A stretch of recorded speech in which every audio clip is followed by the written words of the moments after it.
All right. Well, thank you all. I did pick this topic probably in April, and as I was a former editor and I was a journalist for 25 years, so every Christmas this particular Yes, Virginia, There's a Santa Claus was something that I always like to put in the paper at Christmas time because it is a nice holiday tradition. Well, we wouldn't have had that tradition if this girl hadn't written that letter to the editor. So we're going to start with her letter, and then we're going to talk a little bit about the history of newspapers, and specifically some of the newspapers in Elkhart. Then we're going to talk about some of the things that we got from newspapers, and really, even if it's an online newspaper today, that we are still getting. So I'm going to go ahead and start with the first slide here. Okay, so that's this is Virginia O'Hanlon. And her letter she wrote this letter, and she said, "Dear editor, I am 8 years old. Some of my little friends say there is no Santa Claus. Papa says if you see it in the sun, it's so. Please tell me the truth. Is there a Santa Claus?" Virginia O'Hanlon, and she was from New York City.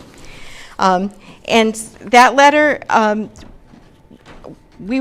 lot of newspapers reproduce it, and as well as the response. And I'm going to read the response at the end, so you're going to have to wait to hear the whole thing there. Go ahead. Okay. So, brief history of newspapers.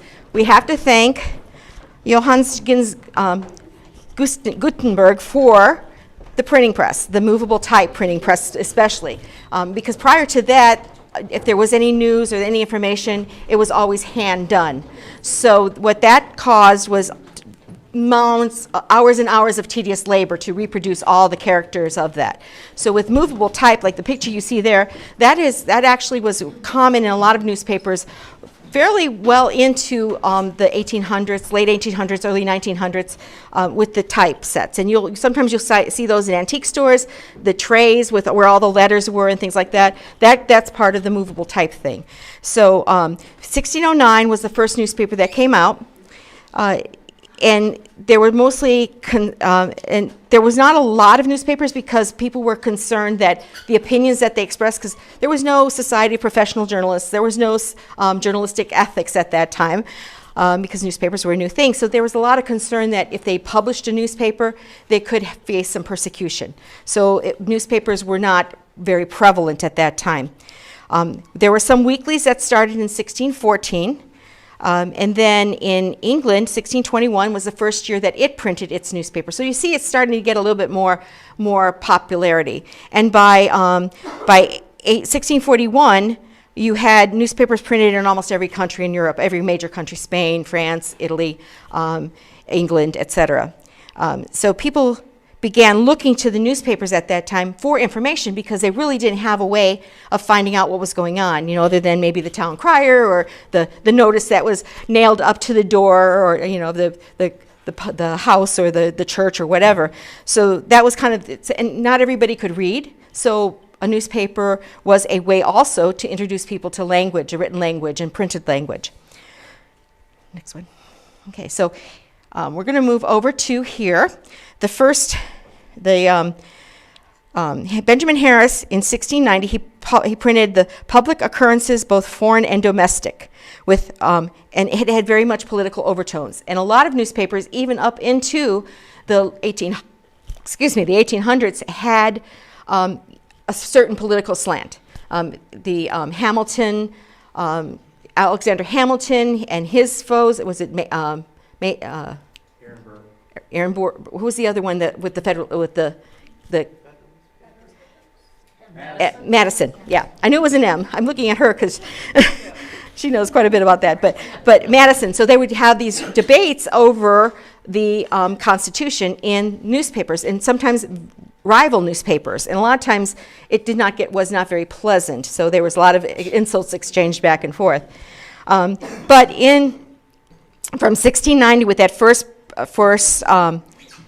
publication to 1721, it was very quiet as far as politics were concerned, or because, of course, it was under the colonies here were under British rule, so they didn't want to face the ire of the British for their views that they expressed. In 1833, what was called the penny press was established, and that was just a very small little newspaper. And then, of course, we know like Benjamin Franklin and all of them. He was, of course, famous for the almanac, but he also did a lot of publishing, too, with newspapers as well. 1841. Newspapers began to compete based on political party. So in any given town, you'd have a Republican newspaper and a Democrat newspaper. Now, some people would argue that that still occurs today, but of course, that I think, as an editor, my biggest compliment is when the Republicans call me and say, you're too Democrat, and the Democrats call me and say, I'm too Republican. Then I know I'm right. I'm right in the middle, so that's a good thing. And that still happens. You have that same ideas today. So here is a list of some of the Elkhart newspapers up to the 1910, I believe.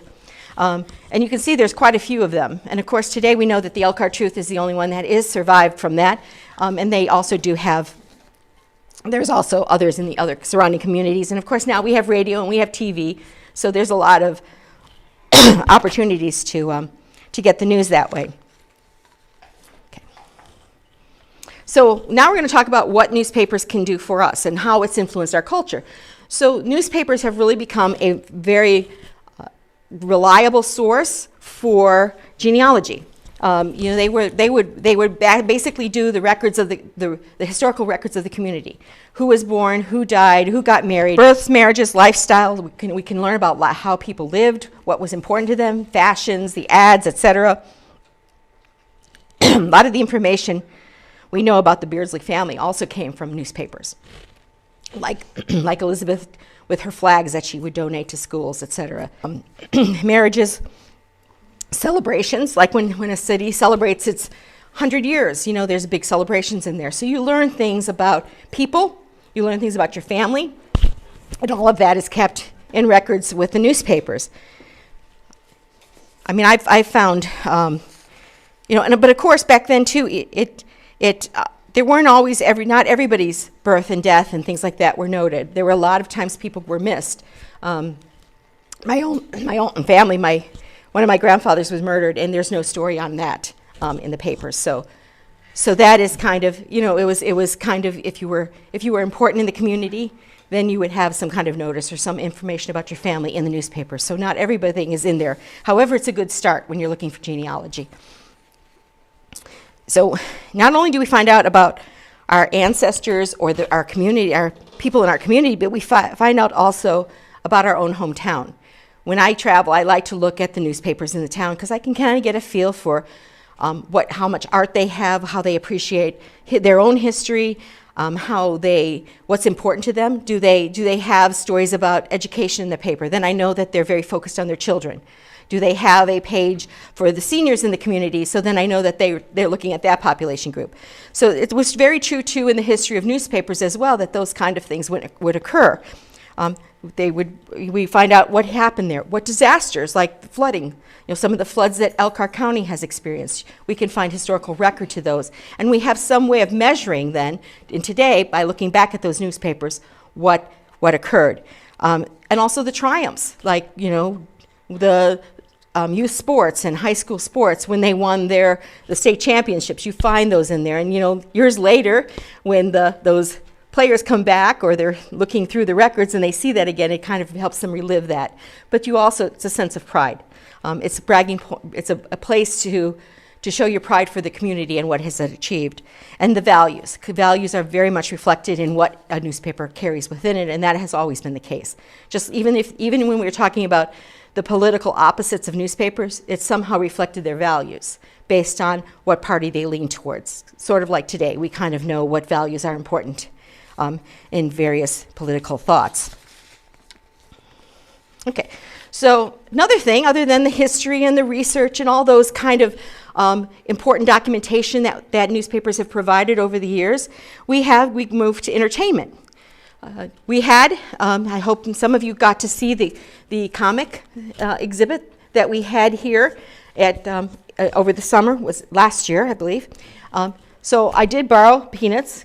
Cartoons and comic strips became part of what newspapers used to make people buy their papers and subscribe. It was something fun, it was entertaining. And a lot of times in our history, people looked for things that were entertaining, those bad times, those dark times. So Peanuts was one of them, but of course that's fairly modern when you're looking at the comic strips in newspapers. The other thing is political cartoons. We still have, newspapers still run editorial cartoons on their pages. A lot of times they can be satirical. Sometimes they're funny. Sometimes they reflect one side or the other. So it's a very interesting perspective to look back and see what was important to a community by what kind of editorials and what kind of editorial cartoons they featured. And you can get a lot of history from it. Of course, you know, the whole idea of Teddy Roosevelt and the teddy bear kind of reflected in that particular cartoon there. So more entertainment. Crossword puzzles.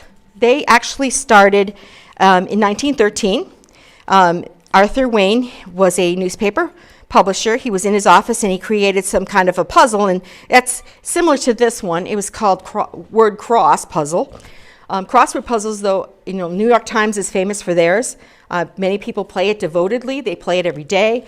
But that also led to like puzzle books being printed and things like that. So it was really popularized by the newspapers because the newspapers were a way that people could access it easily and affordably. You didn't have to have didn't have to have some kind of sophisticated, go out and buy a big book that may have cost a lot of money. You could just get it from your newspaper that day. Sudoku, all those other things that we love so much that challenge us in the newspapers, that was how people most of the time access that kind of thing, was through the newspaper. Okay, and then we have, of course, the entertaining advice that we get from the various columnists they had, like Ann Landers and Dear Abby. There was one of the first columns that was seeking advice was in 1912. A woman wrote that her 20-year-old daughter was wondering if she was too young to get married. And the columnist at the time, much different than probably today, the answer to that was no. So it's a little bit, newspaper people tend to be a little bit more, well, it depends on who they are. Sometimes newspaper people write more in-depth kind of things, you know, some of your investigative pieces. Sometimes your features are a lot longer. And then you have people like the editorial writers who have to kind of fit things in a small area. So, and news coverage and things like that. So sometimes the advice columnist, like her approach with just the one-word answer, that I don't think that would fly by an editor today because we have to fill space. But today we see all kinds of different types of columns. We have columns from, and they did that back then too. In olden times, they would have personal columns. Somebody would write about what was happening, who was going on vacation, who was going, you know, we know that when the Beardsleys travel, that was in the newspaper. We also know how much it cost to renovate the Havilah Beardsley house in 1874. That was in the newspaper. So those kind of things are not reported today because privacy issues. I guess it says a lot about our society today that we have to worry about that. You know, even sometimes obituaries, they won't put the address of where the person died because there are people in the community that would look for those opportunities. So I can think of some other things that newspapers have done. Of course, they've sparked debate in our communities. They've caused changes to occur. When a newspaper reports on something, an issue in the community, a lot of times that people become aware of it, whether it's an environmental issue, whether it's a social action issue, maybe looking like, you know, child abuse or those kind of laws that can make a difference in people's lives. A lot of that starts with newspapers and how they foster debate. The other thing that newspapers do is also watch what happens with your government. We consider ourselves kind of the watchdogs of what's going on. You know, we don't have any extra privileges that you all don't have. When we file a Freedom of Information request for information, say we want more information about something that's happening, it's the same right that you have. The difference is that we have more access to those individuals who can help us get those requests in. So in a way, we help bring out things that elected people may not want to know. But we also help bring out the good things that elected officials are going. Like if you attend a council meeting and maybe someone in your community is getting an award. We had a story of that recently where up in Ludington where a volunteer in the community, and she was a high school senior. She received a governor's award for her volunteerism. So that kind of thing is something that we can maybe spark others. That could be an inspirational story. I've done stories on people who were organ donors, talking about what good it does. So a lot of things like that are part of the newspaper's focus. One of the things that we can probably fault all media for, especially newspapers in its heyday, were popularity and celebrity status. Things like especially in the turn of the century, the Gilded Age, with all the wealthy families and things like that, they were fodder for newspapers. And whether they did something right or whether they did something wrong, they could find their names in there. And of course, that has escalated today. We see that with celebrities, we see that with sports figures, anybody who's in the public light. And that kind of was started back in that time period. The other thing that newspapers used to do that they don't do anymore is many of them do not endorse candidates. And there's a reason for that, because their readership is varied. And a lot of times that could cause controversy. So a lot of newspapers have gotten away with it. Some papers still do that.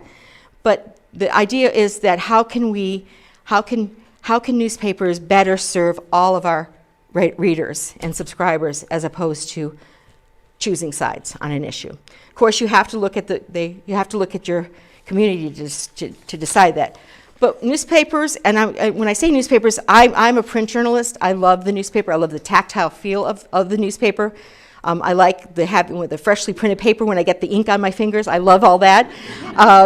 I walked down into the press room, and I stepped away from journalism for 5 years. And when I walked down into the press room at my new paper, the smell, it was just like, oh, wow. It's the ink and the paper. It's just such a great thing. And we don't see, a lot of newspapers, local newspapers especially, are folding across the country. The Poynter Institute says that every week 2.5 local newspapers close. So there's lots of news holes that are happening in the country. So remembering where we were in the past and remembering all the things that have changed over time, such as ethics in newspapers. Most professional journalists will subscribe to a code of ethics, whether it's their newspaper's code of ethics or organizations like the Society of Professional Journalists. You know, the whole term yellow journalism, that was a mark on our past. But so now it's changed that. That has changed. But we're still influencing, even with like sponsorship in the community. The Scribs Spelling Bee, that started with a newspaper. Newspaper sponsorship started the whole Spelling Bee competitions. So we can go on to this one. So we started with Virginia's letter. So here was the response. Virginia, your little friends are wrong. They have been affected by the skepticism of a skeptical age. They do not believe except they see. They think that nothing can be which is not comprehensible by their little minds. All minds, Virginia, whether they be men's or children's, are little in this great universe of ours. Man is a mere insect, an ant in his intellect, as compared with the boundless world boundless world about him, as measured by the intelligence capable of grasping the whole of truth and knowledge. Virginia, there is a Santa Claus. He exists as certainly as love and generosity and devotion exist. And you know that they abound and give to your life a highest beauty and joy. Alas, how dreary would be the world if there were no Santa Claus. It would be as dreary as if there were no Virginias. There would be no childlike truth, childlike faith then, no poetry, no romance to make tolerable this existence. We should have no enjoyment except in sense and sight. The eternal light with which childhood fills the world would be extinguished. And there are 2 more paragraphs for this, so I'll let you look that up or read your local newspaper and see if they print this letter on Christmas. So, any questions? Yes? Did the Beardsleys have a connection to the Elkhart tree? I'm not sure. I didn't see anything directly. Most likely they probably did, either, if not officially, then maybe in support of. Andrew Hubble Beardsley might have been involved with the truth. Could have been. Maybe some partial ownership of Yeah. something. Yeah. Yeah. Okay. So how many newspapers are left if two are so full they're reading? There's probably, well, there's many, and a lot of it depends on their community. There are some newspapers, like the ones I'm with now, the chain that I'm with now, they have a lot of local newspapers in Pennsylvania, Wisconsin, Illinois, Indiana, and Michigan. And they're mostly in smaller communities, like Ludington, for example. The population there is 7,000, so it's a smaller community. The paper I worked with for many years down in North Carolina, the companies that own that, they have 29, 30 papers in all little communities. Their focus has always been local first. Like you won't find AP News in those papers. But they cover the spaghetti suppers, they cover the civic club meetings, they cover, the fairs and the events and all these things that happen. So a lot of the times when newspapers close, it's an economic decision, and it's hard sometimes because you can't pay the staff. You know, when if you've ever walked into the Truth way back when the Truth was really a vibrant and important news organization in the nation. It was, people knew they had a Washington bureau, they had all these different bureaus all over. It's a lot different than it is today. That doesn't mean that what they're doing today is not important. It still is, but they're limited. So the best thing you can do is support your local newspapers that you have now. Subscribe. If you have a business, advertise, because there is a chance that will all go away. And instead of actual real people reporting on things, you might have AI instead. I just had a question. So how long have you been working with newspapers? I've had 25 years. Okay, so this is a relevant question. How have you seen, or how has your work changed from like the digitization of newspapers? Has it made a big difference in the work? Or? It does in a certain aspect. There's a lot of competition out there. There's a lot of websites out there that claim to be journalism websites, journalism based. But truth be told, anybody can start a newspaper online, as they can do anything online. There's all kinds of different things.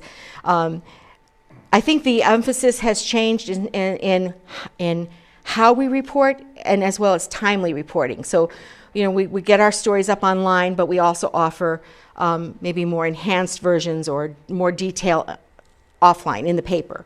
Because newspapers have a deadline. It's not like instantaneous. You push a button and it's up on the web or it's online. You have to paginate the pages. You have to put all the articles and the photos on the page. You have to send it to the press, and they have to print out however many thousands of copies they print. Then it has to get all put together. The inserts have to go in it, and then it gets put in the bins and it gets sent out. So that takes a lot of time. So by the time that your newspaper hits the street, it could be old news. So we have to brace the fact that we have to have an online presence, we have to have social media presence, so all of those things can work in conjunction with the newspaper. Yes?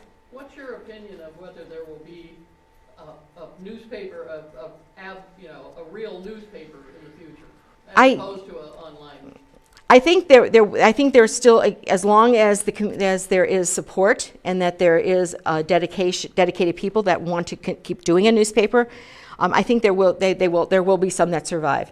I remember watching a show, I think it might have been a cooking show or something where children were competing, and when this one contestant won, he said, "I can't wait, Mike, I'm going to be in the newspaper." And I do still see that too when I go to some of the schools. When I cover things, the kids will say, "Well, when's this going to be in the paper? I'll be famous," So there's still that that somehow when you see it there in front of you and you can hold the actual document in which it's on, it's somehow more real.